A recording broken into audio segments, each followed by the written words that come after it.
Mr. Vice President, thanks for taking the time to do this. Absolutely. Well, I love to be here with all of you. It's a beautiful building and a beautiful morning. I always joke with Matt, but it's actually not a joke. I'm being dead serious that this is the most well-sourced journalist in Washington, D.C. And if you remember maybe 6 months ago, maybe it was actually a year and a half ago, when there was this big conversation in the Washington Post about what do we do to actually get in touch with the other half of America? How do we actually make our journalism more appealing to the half of the country that doesn't agree with far-left politics? And I think I texted Jeff Bezos and I said, if you're really serious about this, you should just hire Matt Boyle and make him run your entire political reporting shop. Now, Larry Soloff, I'm sure, is pissed off at me for that suggestion. But unfortunately, for the Washington Post, they did not take my advice. So I'm proud to be here with Matt Boyle and Breitbart, and thanks for everything you guys do. All right, so Mr. Vice President, the big news this morning is new jobs numbers blew away expectations. Huge. From the September numbers, so these were delayed because of the government shutdown. More than double, 119,000 new jobs. And then also there's some interesting stuff in the wages numbers there as well that shows wages on the rise. Your thoughts on the jobs numbers? Okay, so a huge jobs report, and I assume the market is going crazy right now, probably just opened, because what this shows is that the Trump economic policies are actually working. And you've got 119,000 new jobs. Economists thought that we would have about 50,000 new jobs, but that's actually just the headline number. If you look below the surface, I think the numbers are actually better. So number one, wages continue to way outpace inflation. If you go back to the 3 years of the Biden administration, the average American worker actually lost about $3,000 of take-home pay. In the first 10 months of the Trump economy, we've increased take-home pay by about $1,200, adjusting for inflation. So that's a huge, huge thing, and this jobs report confirms that. You have the number of manufacturing hours worked in the economy is actually going up. You see the private sector is really driving this economic growth and is driving the job creation. And this is really important, I know, to you, Matt, but really to me, and it's that we are seeing the job growth go to native-born American citizens. And what happened under the Biden administration is, to the extent there was any job growth at all, if you looked at the data, almost all of the net job creation in the United States under the Biden administration went to the foreign-born. Now, of course, some of those people are illegal immigrants to the United States, but that means that a lot of the job creation was actually going to illegal aliens who shouldn't have been in our country. The best thing that you can say about the Trump economy is that American jobs are going to American workers for a change, and that's the thing that I'm proudest about with these numbers. Right, so now another big story is that last night President Trump announced that tomorrow he's going to be hosting a meeting with the New York City mayor-elect Zoran Mamdani. He calls him communist. I might have a He's not stomach wrong bug about that. But anyway, point is that the Mamdani's rise can be attributed to his, everybody's, the new buzzword, if you will, is affordability, sure. Right? Like, so how do we, people out there feel like they're, the economic situation isn't that great. Look, we're 10 months to the day here since the inauguration. But they want to see more. They want to see more yep. action. We've seen a lot of steps you guys have taken. A lot of people are putting a lot of faith in what Secretary Besson is saying, that the first half of next year the economy is going to boom because of the policies you guys have enacted. What's your message to those out there who feel like that they haven't seen that gain yet? Yeah, well, first, Matt, the government shutdown didn't help, to be clear. And I do think that actually pumped the brakes a little bit on all the great economic news that we were seeing. And look, the Democrats, our attitude was, why are the Democrats doing this? They're the party of government. Why are they shutting down the government? For 10 years, they said to shut down the government is an act of economic terrorism on the United States. And it's sort of a question that answers itself, because I think that they were so worried about what the Trump administration is doing that they were willing to blow the whole thing up, hold a gun to the head of the American economy in order to get what they want. And that's going to cause a little bit of damage, but I think it'll be ultimately very, very minor, because we were able to get the shutdown wrapped up. And I guess my message to the American people who are still feeling like things are unaffordable, who are still feeling like things are rough out there is look, we get it, and we hear you, and we know that there's a lot of work to do. There's a lot of wood to chop because the Biden administration put us in such a very, very tough spot. And the way that I think about this is it's always helpful to take this from the abstractions to the actual real things that people are worried about. So take, for example, a dozen eggs. I'll never forget this. It was one of the very first, maybe the single first press conference that the president had done since he had started his second term. And some reporter, probably from ABC, yells at him and says, "What have you done about the price of eggs? The price of eggs are up 300% over the past 3 years." And it's like, it was January the 23rd. It's like, what do you mean, what have we done in 2 days? It's going to take a little bit of time to fix that problem. And so if you're an American who's just struggling to get by, you work hard, you pay your taxes, you want your kids to have good opportunities, and the price of eggs goes from $2 a dozen to $8 a dozen under the Biden administration, and then under the Trump administration, it goes from $8 a dozen to maybe $6.50 a dozen. Well, to you, that is still a major problem. And even though we've made incredible progress, we understand that there's a lot more work to do. And the thing that I'd ask for the American people is a little bit of patience. This economy was not harmed in 10 months. It took a deliberate 4-year administration that was making life harder for everyday Americans, that was importing foreign workers instead of giving jobs to American workers, that was over-regulating, overtaxing, overspending. They were doing everything wrong. And as much progress as we've made, it's going to take a little bit of time for every American to feel that economic boom, which we really do believe is coming. We believe that we're on the front end of it, but we also recognize that we've got a lot of work to do to undo the damage that Joe Biden did to the American economy. And the last one I'll say, Matt, is let's be honest, it's not just Joe Biden. As much as I think Joe Biden was one of the most disastrous presidents of American history, we had a policy in this country for 40 years of shipping American jobs overseas and hiring foreign workers instead of American workers. That has caused the economic stagnation of the American middle class. There was one bright spot in 40 years, and that was the first Trump administration, and there is going to be a massive exception to that 40-year trajectory of American decline, and that's the second Trump administration. We just got to keep it going. Right. So now we're a year removed from you and President Trump winning a massive electoral victory in November 2024. And we're just a couple of months since our friend Charlie Kirk was brutally murdered by a radical leftist. But at the same time, we are seeing some, whether it's inside Congress, outside Congress, some divisions in the MAGA movement. And I get it, that there's this issue, that issue, whatever. What would be your message to how to reunify this movement for the fights ahead, whether it's the midterm elections, 2028 and beyond? Yeah, I mean, I think that we have to remember that we have a lot more in common than we do not in common.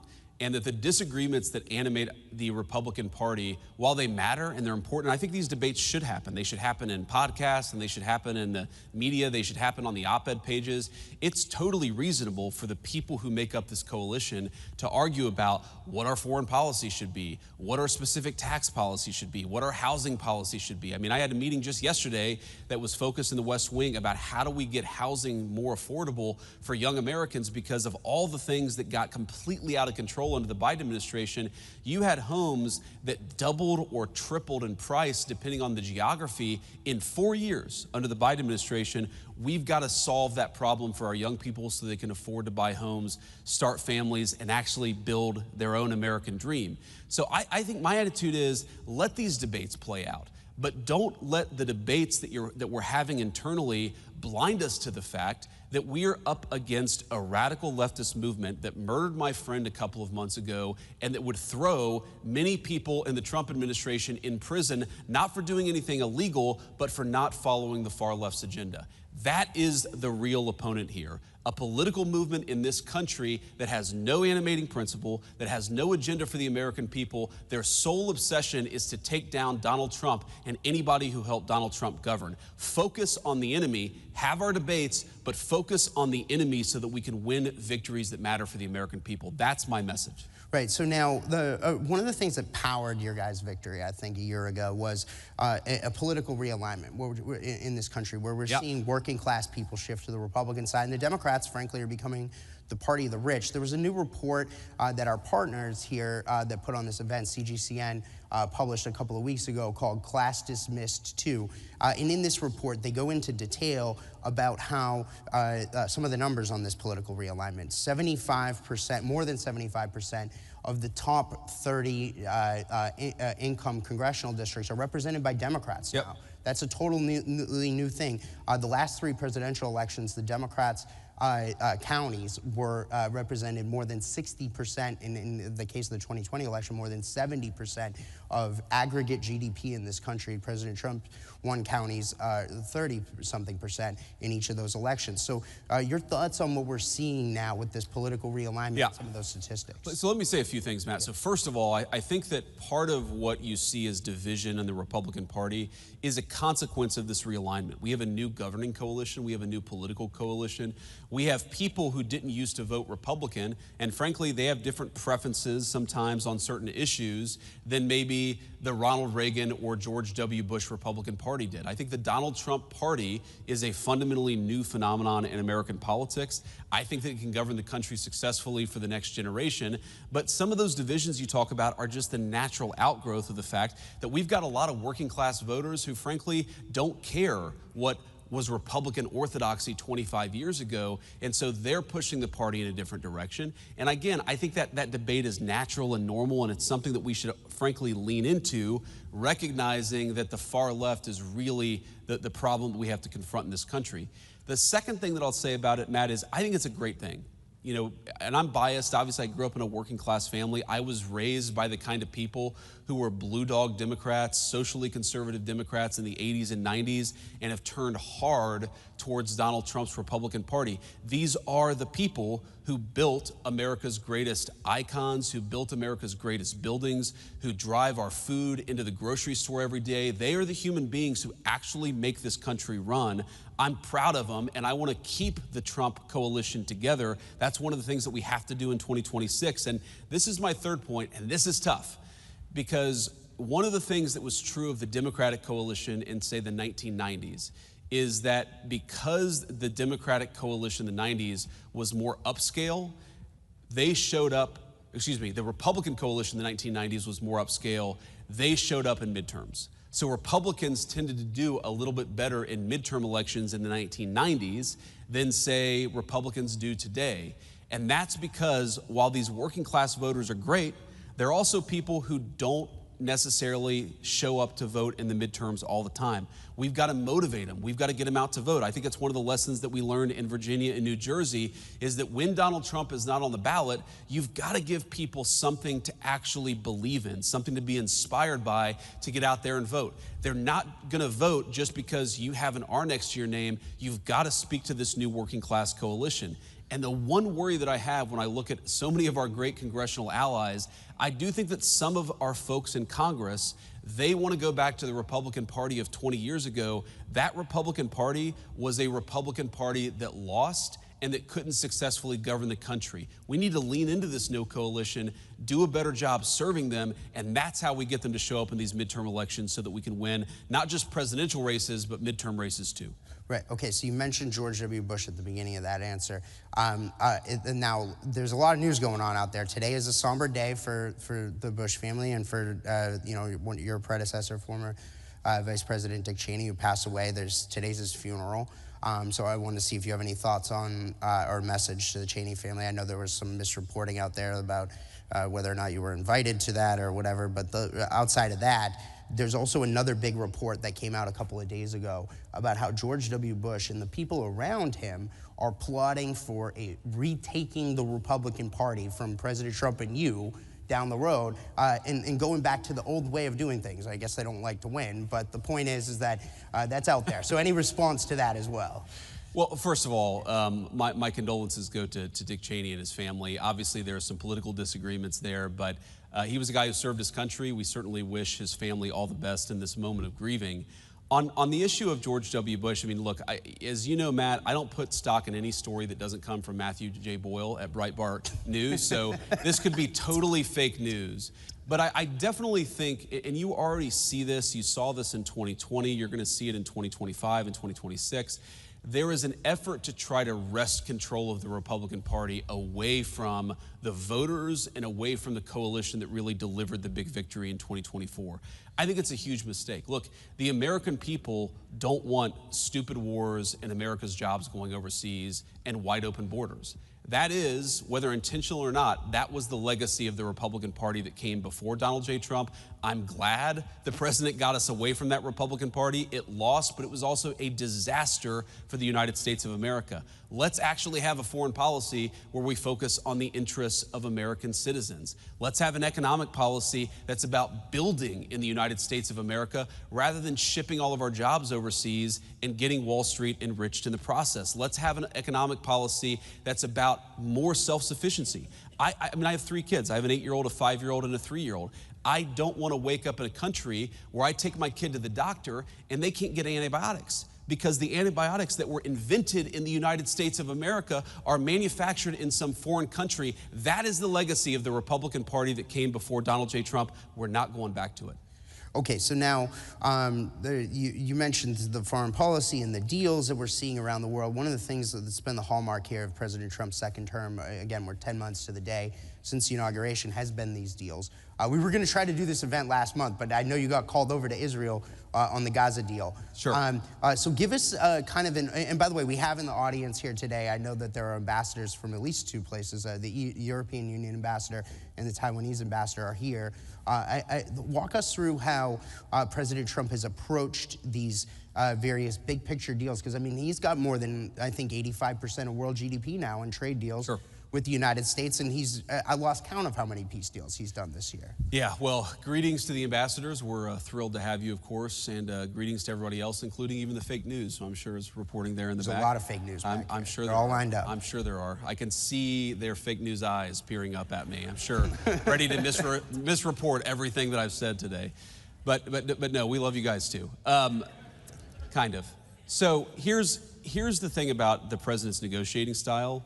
And I actually, we were a little delayed because the president called me right before I got on stage just about one of these deals that we're working on. And what I love about it is that it's never enough, right? And so you bring him a deal and, he sort of asks for this, and this. We want this tariff rate. We want this country to drop their tariff barriers. We want this country to drop their non-tariff barriers. And you say, I'm never going to be able to get that done. And then you get it done and you bring it to him and he said, well, I want 3 other things too. Because his attitude is he wants to get the best deal possible for the American people. And for too long, we had trade negotiators that so believed in the fake idea of free trade over fair trade that they were willing to sell American workers down the river without actually negotiating on the interests of American workers. And so whether it's with China or India or any of the countries that we struck deals, the basic principle is we want Americans to have better access to their markets. We believe in our workers. We think that we have the best products in the world. We want to be able to sell them everywhere. That's number 1. Number 2, we don't want foreign products to undercut the wages of American workers. We're actually going to protect our markets, protect our important industries, and that's a very important part of the Trump trade plan. And you've seen it happen in a lot of different ways. And then the final thing, and this raises your point about Gaza or any of these other foreign deals, is we've been able to use the incredible economic leverage of the United States of America. I mean, we're 25%, probably a little bit more than that, of the world GDP. Why don't we ever use our economic leverage to achieve peace? Because when countries aren't fighting each other, when they're actually using their economic talents to manufacture good things rather than weapons to kill each other, then that actually creates incredible economic opportunities for Americans. And that's what the president, that's why he's so focused on peace. He's fundamentally a humanitarian, and we've got 8 peace deals at this point. We're working on number 9 and number 10. And I think that, if he gets number 10 purely for mathematical harmony, if he gets to 10, the Nobel Prize should be awarded to Donald J. Trump, even though he's certainly earned it with the first 8. But I also think that there's this sense that while he wants to save lives, he also sees a world where people are engaging in commerce with one another rather than killing one another. And he just, he's a tough guy, but he's not a violent human. He's not a person, who I think understands violence at a sort of fundamental level. It's why don't you stop killing each other and start trading with one another? Why, rather than Russia and Ukraine killing one another, why don't they actually engage in some commerce with one another, travel between the 2 countries, engage in some sort of cultural exchange? That is his fundamental perspective that he takes into these things. And fundamentally, if we get more peace in the world, it's good for American workers, it's good for the American people, and the president's going to keep on pursuing peace. He's done very well so far, but he's going to keep on working at it. Yeah, so there's a lot I want to pack into this next question. So one of the things what we've seen, I think, since your guys' victory last year, the whole world over, everybody I've talked to around the world, really seems to have rallied to President Trump's vision on things like trade and immigration. I just saw, and particularly with regard to China and how we need to have a better deal with regard to there, and we just saw the president get back from there. Yep. I just saw comments that Pope Leo made about immigration. He said just the other day, and we did a huge story on it on Breitbart last night, that every country should get to decide, I'm paraphrasing him here, every country should get to decide who gets to come in. I mean, that's amazing to see that from the Pope himself. Sure. Your thoughts on more broadly how President Trump really does seem to have electrified the world and woke them up to these major issues that we're talking about here? Yeah. Well, Matt, you know I'm a devout Catholic, so I followed those comments closely, including on, of course, Breitbart.com. And that's my third Breitbart shout-out. I've done pretty good, right? There's a lot of 20 Breitbart minutes, shout-outs. not bad. Thank you. Okay, thank you guys.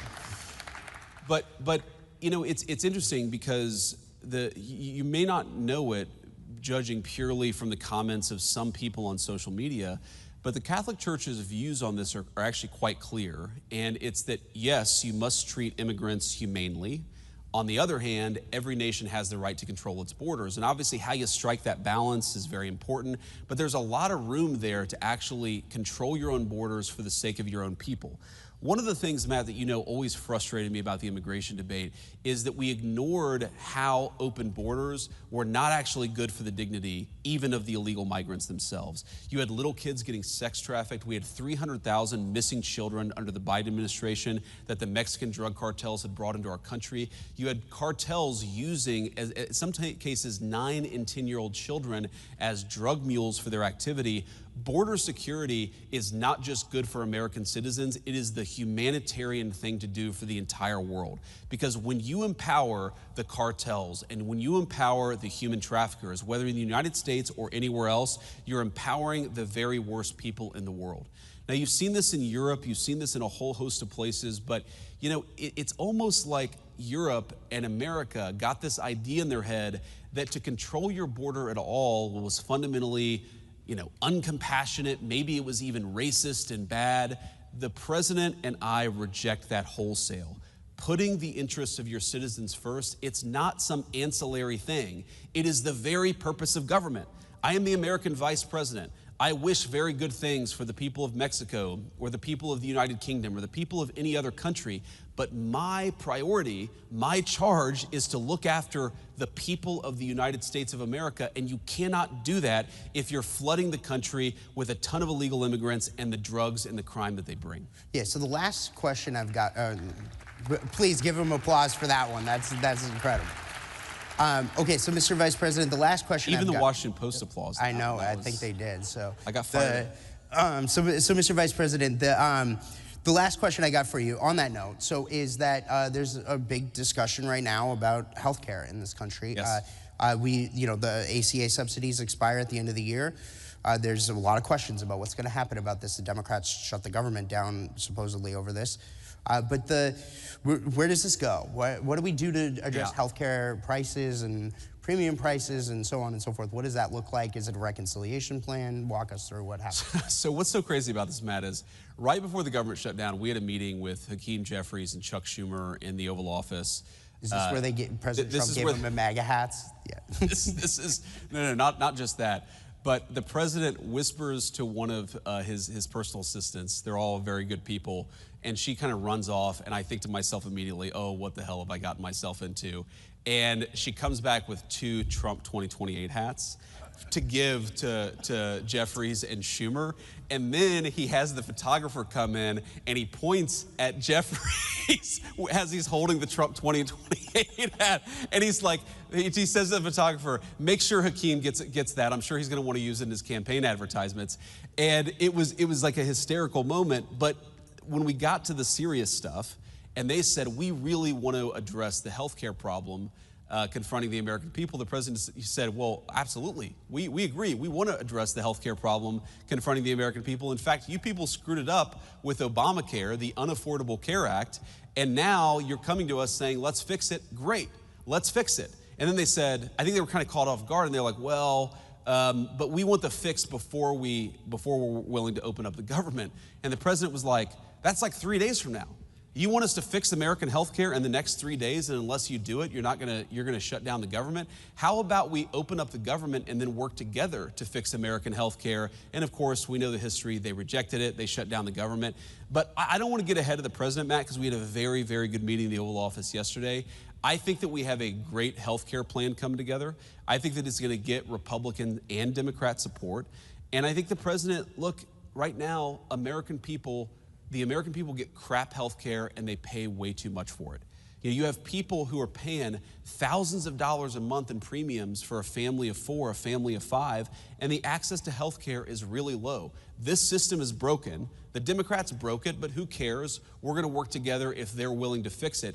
And the interesting thing, Matt, is, people say, and this is one of the things I love about the president, people come to the president and say, no, don't talk about health care. That's a graveyard for Republicans. Republicans always lose on health care.